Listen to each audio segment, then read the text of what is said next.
Okay, welcome to the SOHO Cinema Club, and tonight we're going to be looking at two British B movies from the very early 1960s, directed by Vernon Sewell, who is quite a prolific film director in the 50s and 60s. He did a lot of horror movies, not necessarily the best horror movies around.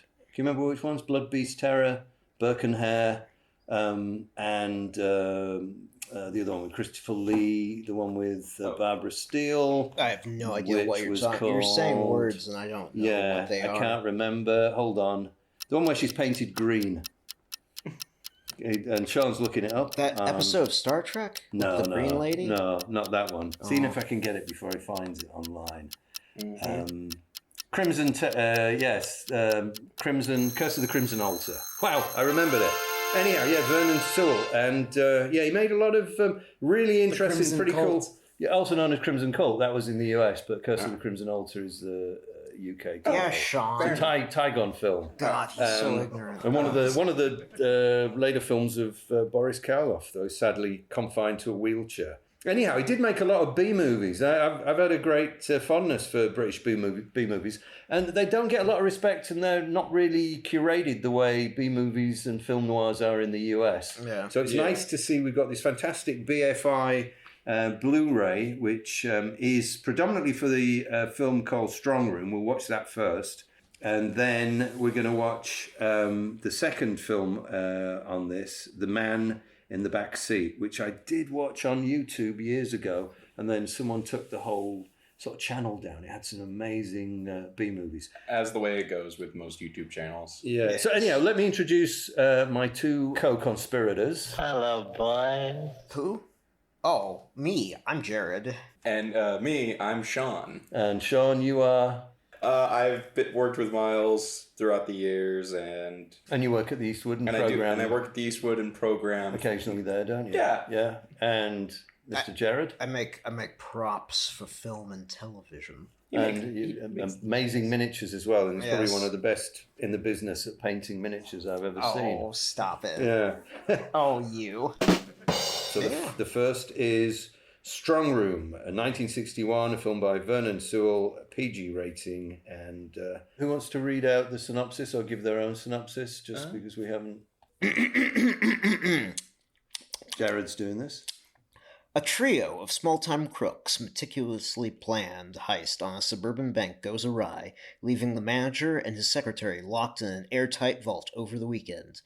The gang have the cash, but with only 12 hours of air in the strongroom, they soon realize they'll face a murder rap if they don't somehow free the pair. Roll the projector, Barry! Look, in 10 minutes' time, the bank manager leaves with the keys, and if he does, we've had it. Here we go. Where's the other key? Miss Taylor! In my bag, upstairs. Go and get it. You mean the air won't last as long as we thought? So why can't we leave them? Because the vault's air. So what? Don't be a fool, they're suffocating. Look, do you want to get mixed up in a murder? That's what it will be, you know. Okay, well, we've just finished watching Strongroom, and wow. Wow. Wow, indeed. Wowie zowie. I mean, without, I suppose, okay, spoilers? Yeah, we're going to give spoilers. Yeah. But before we give spoilers, we're just going to say, please watch this right now. Yeah. It is an hour, 20 minutes, and it is well worth the time. The gang have the cash, but with only 12 hours of air in the strongroom, they soon realize they'll face a murder rap if they don't somehow free the pair. And why they get into that situation, because they have I guess, a hot-headed, dumb gang member who's meant to phone up the police and tell them they had to leave this couple in the bank vault and they didn't want them to die. The guy decides to eat a sandwich while driving. Yes. Very recklessly. And it doesn't end well for him. No, he ends up dying in a collision, and of course his keys cannot be taken from the mortuary, can they? Because someone... Because there's, regulations. Yeah, you can't just grab them. And that's kind of what this whole movie is. It's like, something goes wrong. We have a solution. The solution causes something else to go wrong, and it happens for literally everyone in this film, except for the cops at the very end. It's literally your classic like noir. The band all comes together, the plan goes smoothly, and then something goes wrong. Inevitably, it always goes wrong. But it keeps going wrong. It keeps going wrong. It's one thing after another. It's very taut. It's very economically filmed, but it's you're on the. There's no wasted seconds or minutes or anything in this film. No, I was fully engaged the entire time. And then you think when it's I mean, I'm sort of jumping because the ending is. It's one of the great endings. Oh, it's a wonderful ending. It made me jump. It really made me jump. I felt you from over here. Yeah. And the ending is, spoiler alert, if you've never seen this film, we highly recommend it. Stop the podcast right now. Watch the film and then come back. Where can they get it? Where did you buy this? Well, I just bought this. I think this is a UK release, and it's a BFI release. It's called STRONGROOM, and it's British Film Institute. So I got it on Amazon. It's a great release because it comes with, again, we're going to be watching another one, a shorter film. I think also directed by Vernon Sewell, but it's got lots of shorts and commentaries. I think it's on the Internet Archive too. I just did a quick search. Right. It's an early 60s film. You think it's going to have a happy ending, but holy shit. Even then, I just was like, both people get saved. It's fine. And then it just doesn't. No. She's dead. She's dead. And it's that beautiful shot of the two remaining criminals. You've got it. It's on the Internet Archive. Highly, super highly recommended. We were, normally when we watch a film, we're jabbering all the way and joking, but we were riveted. It was pure silence except when Sean kept holding my hand I think he was scared. Listen, I was trying to hold my hand, your hand was there, I'm sorry. And it's got a great cast. Everyone pretty much does what they need to do, and I think Darren Nesbitt is great as the criminal with a conscience. He's like the criminal de facto leader too. Yeah, because starts off as a simple heist, doesn't it? And it's a very effective too. I like how their masks look. Yes. I don't know if it's the stockings. They just have the stockings over the faces. I don't know if it was like the camera's lenses or the film or something, but like the way they looked, it was like creepy. Yeah, it was. Yeah, I was thinking that when I saw it. I thought, well, that's the perfect sort of disguise, isn't it? The old school stocking over your face. Yeah. And they just break their way into a bank, a local regional bank.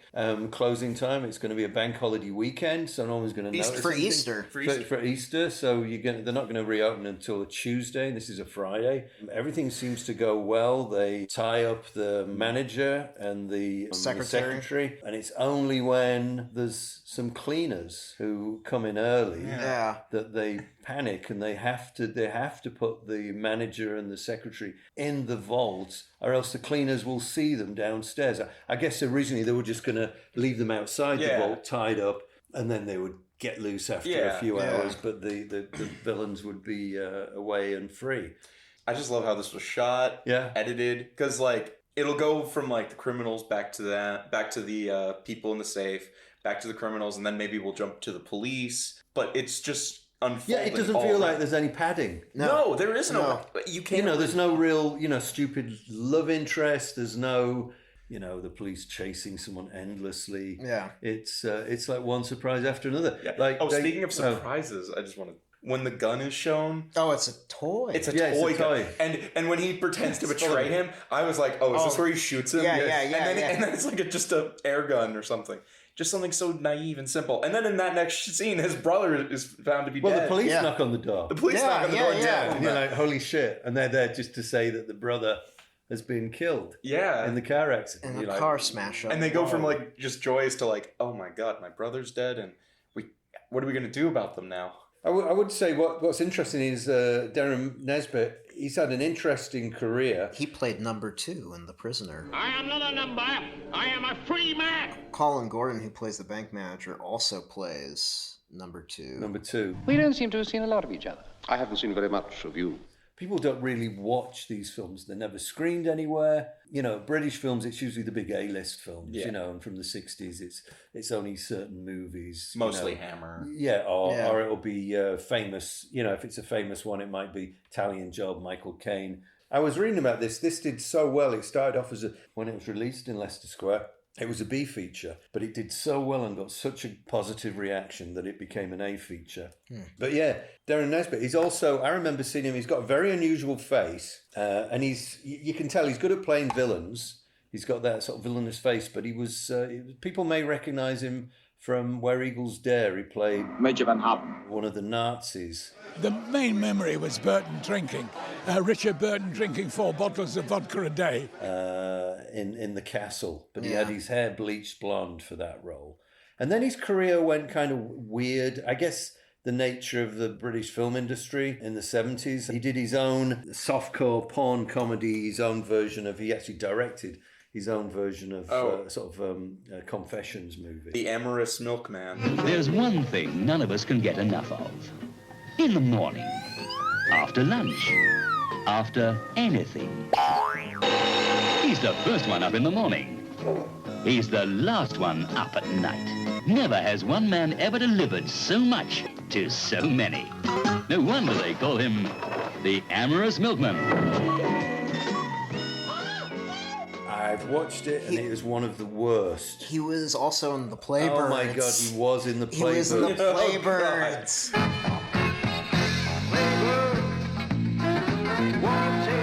And actually, I've seen Playbirds to know Spy Story. I think that's a Lindsay Shonteff movie. We're actually on the internet here. Yeah, I pulled up my IMDb. We pulled up The Playbirds with my 1-star review. Oh, that's yours? Yeah, that's mine. So he was in really, scraping the bottom of the barrel stuff in the 70s. But yeah, he did direct. I don't know if he also wrote. I think he may have written Amorous Milkman. But it is one of the weirdest films you will ever see. It's meant to be a comedy, and it goes from slapstick to there's pathos to tragedy to just bonkers scenes. It's all over the place. It's very strange. But he's great in this. He's great as an actor. He's amazing in this. He has that natural guy liner kind of thing going on. He has like good charisma. Like when they're trying to get the keys back, and the brother of the deceased starts freaking out. And it's like, oh, you better give me the keys or something bad will happen. Or I'm going to take them. And he just comes in and is like, hey, I'm sorry. We're sorry here. We're sorry. And he's able to like diffuse it and make it go away, which is just really cool. He didn't make it go away because the guy called the cops immediately. He did call the cops, yeah. Yeah. And it is written screenplay by Max Marquis and Richard Harris. I don't think it's the Richard Harris. This is true. This is a wild guess. Sometimes it is, but I sort of doubt it. No, it is not. It is not. It is not. What else did Richard Harris do? We got any other credits? Well, he did a few episodes of Man in the Suitcase, The Avengers, Outer Edge. Oh, Adam Adaman. Yeah, okay. So it was, TV. Yeah, a lot of TV. A lot of TV. Yeah. But this is great, and I suggest looking out for more films. Vernon Sewell's films, I'm mostly familiar with, I think, the worst of his films, so this is a surprise. The films from the latter part of his career, like Blood, Beast, Terror, which I think Peter Cushing used to say was the worst film he ever made. It's about a giant killer moth. From this old house, some evil thing was spawned to bring terror to the surrounding countryside. The Blood, Beast, Terror. Peter Cushing, Robert Fleming, Wanda Ventham, guest star Roy Hudd. In Victorian England. Oh my God, let's watch it. No, when you finally see it, you don't see it for a long time. And at the end, it is a woman in a black leotard with children. It looks like you barely see it, but when you do, it looks like a woman with an insect antenna and a beach ball head and just wings. It turns me on. It's really bad. Sounds really terrible. Bad. We should watch this soon, though. It's terrible. And then he did Burke and Hare with was that Jutta Stensgaard? I think she was in that from Lust for a Vampire, but that's also with Darren Nesbitt. And it's and also with I've forgotten his name. The guy from we just watched when we were watching that awful David Galaxy Effect. Oh God! You said he's familiar. Glyn Edwards. Oh, okay. It was a regular in The Minder for all the British listeners. But he's in that, and it's an interesting Burke and Hare story. But it's got sing-along songs from The Scaffold. You know The Scaffold, don't you? Lily the Pink. Paul McCartney's brother. You're just saying words. Yeah. You're saying words. You're slurring and just... But anyhow, it's Burke and Hare.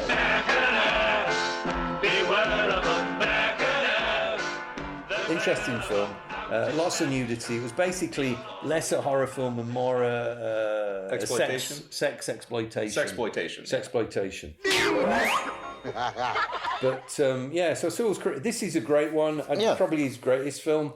We're going to now watch. We're actually going to go back a year earlier now. A year earlier and watch The Man in the Back Seat, which is should be a very taut and concise 57 minutes. Yeah, it does say here on the back, actually, the word taut. A very taut thriller from Vernon Sewell, featuring many of Strongroom's cast and crew. So I'm looking for... I did see it, but it was about 6 years ago. Tiny screen, probably on my phone on YouTube. But I remember enjoying a lot of these films. What would David Lynch say about that? Well, on your fucking phone. Yeah. Get real. Well, I didn't have a TV then. And now we have a cinema. It's true. Now we do. Yeah. Okay then, so on to the next one. Yeah. Roll the projector, Barry. I never knew a bloke have so many keys on his key ring and not one of them fits. Is he all right? If he's breathing, he's all right. I know what he's done. There's a self-locking bag. He's got the key at home. Can't you split it open or something? No, it's a bag. I never get through it. We've got to break the chain somehow. Well, look, I've got a chisel at home. It'll only take a couple of minutes to get there. Yeah, all right. What's that? What have you done to him? What are you doing, Tony? Nothing. Can't have him coming round, can we? A lot of good that chain done you, mate. Chaining yourself to your money. Okay, we've just finished watching the second film, which was actually the first one released before Strongroom, and The Man in the Back Seat, 1961. Yeah. Thoughts? It's all right. I enjoyed it. Yeah. But it was very nerve-wracking. I just wanted to scream, "Stop it!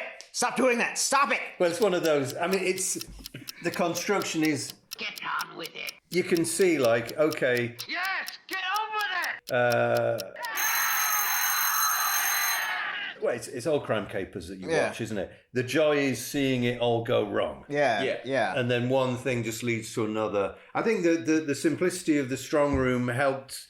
It was basically confined to the strong room. That was the central thing. Yeah. Here we're confined to like the car, but we do leave the car. I guess we should explain the story.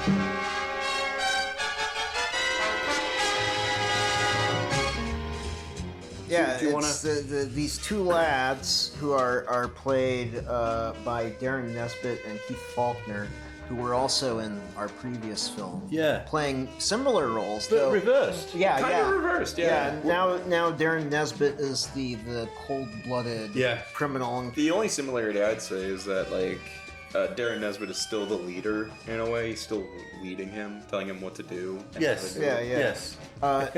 Darren Nesbitt decides, and Keith Faulkner's character just goes along with whatever he says to the bitter end, to mug a bookie at a dog racing track and take his money, but the bookie has handcuffed his bag o' money to his wrist. And so bad choice, really, isn't it? Bad decision. Really is a bad choice. Because the whole film is them. I mean, they get the bag off, but then it's like, oh, they have this guy that then Nesbitt hits a little too hard, and then a few times, several times, and just one thing after another, and they're driving around trying to drop him off the hospital, and a cop comes, or like outside, or they go to leave him illegally park, and the guy comes out and is like, "What are you doing?" And as the time's going on, they then have to take him back to Faulkner's home.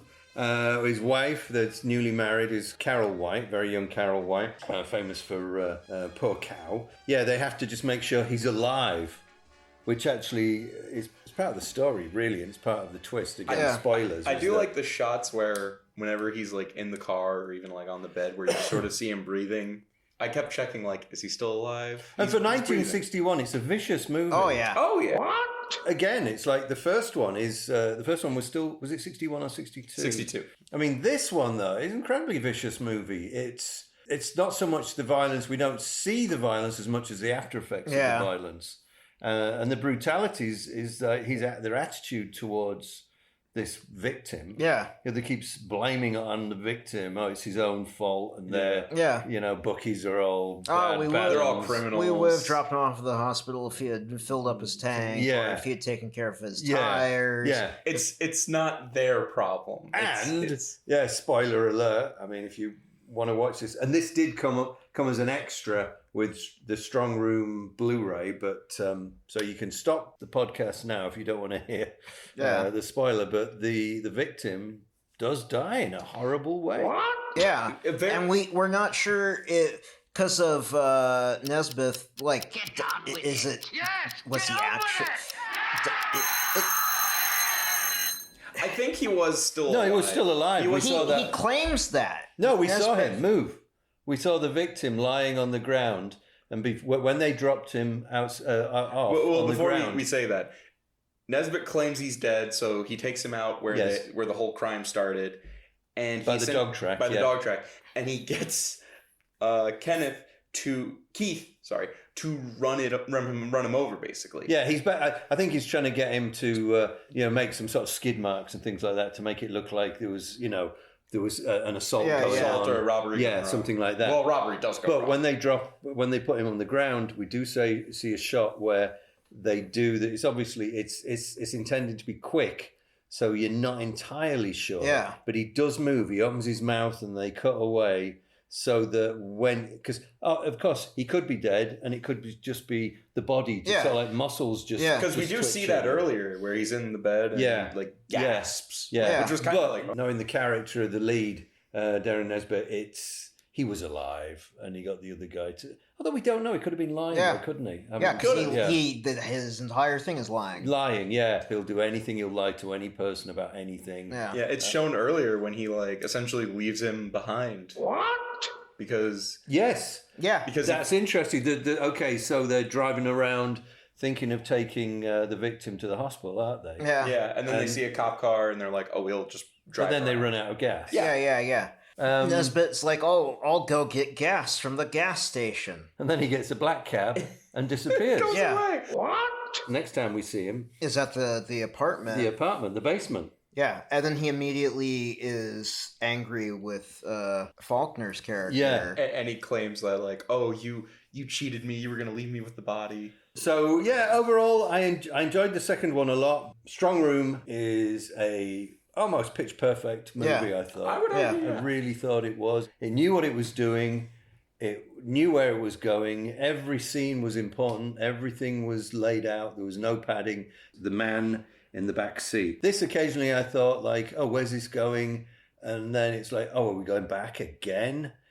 It didn't feel necessarily it was driving to a certain conclusion. It just felt like we were treading water for a bit. Didn't you feel like why do we have to go back to the house once more? Do we have to find a hospital once more? It actually made me really anxious because I just wanted them to stop doing that. Stop it! Well, stop it worked then. Yes, it worked. I was like, stop it! I did sort of like I like those films that do get you anxious like that. It's but the thing is, even though they're two bad guys, you're still rooting for them to get away with it. Yeah. Every time they keep going back, it turns into a kitchen drama with him and his wife just arguing. And she wants him to get better.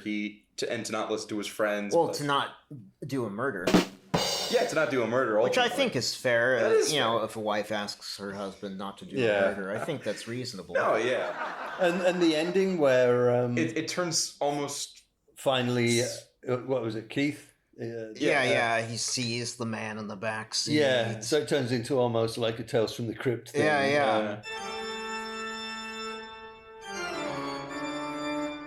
Which I did actually buy that. It didn't bother me because he was so freaked out. It was getting so much for him. And finally knowing that, or being told that he'd killed him. Yeah, he snapped mentally. What? Yeah. I gotta say, one of my favorite parts in this movie is just the driving sequences in the car. Yeah. There's a lot of location work. Yeah. Great location work. And especially that final shot, one of the final shots where they're in the car and we see the road closed. come up in the lights, and then they just drive through it. They actually hit it, yeah. They hit it, and I'm like, oh my god, this is great. And then when it falls... It just crumples on the ground and flips and rolls. And you see him like... Yeah, the limp body fall out. I was like, oh, that's just great. Yeah, because you actually see it. It's very visceral, and it's so different to films from the, I would say, early 50s. A lot of films from this time period. Yeah, I'd say. yeah. I mean, it's that turning point. It's in the 60s, and you've got people like the Krays out there doing all their crazy shit. Yeah. I've seen quite a few. I'd love to. Again, I'm going to look out for more of these, hopefully on Blu-ray. Yeah. If not, we can try and watch maybe them online or something. Yeah, we'll find. There's a whole host of films like this. These B movies that are just great, solid little productions that have you on the edge of your seat until the end. Yeah. So it does say here that Strong Room, 1 hour 19. Yeah. Great movie. So fantastic. Fantastic. I thought it was a great movie because I thought to me really good movies have great endings. Yeah. And this had a great ending. Yeah. It was up there with, I would say like Butch Cassidy and Sundance Kid, Italian Job. I thought it was pretty iconic. But films like this are just greatly overlooked, even though they were very popular in their times, and so it's great seeing them come out. It's great seeing them getting releases through the British Film Institute, and highly recommended. That one, good one. That one. Oh yeah, that one good. That one, good one. Oh yeah. All right, Jared, do you have a final any other thoughts? That one, good one. That one. That one, good one. Is that your final thought? Yes. Okay, so we'll cut this one short and just say, see you next time. See you later. Bye-bye.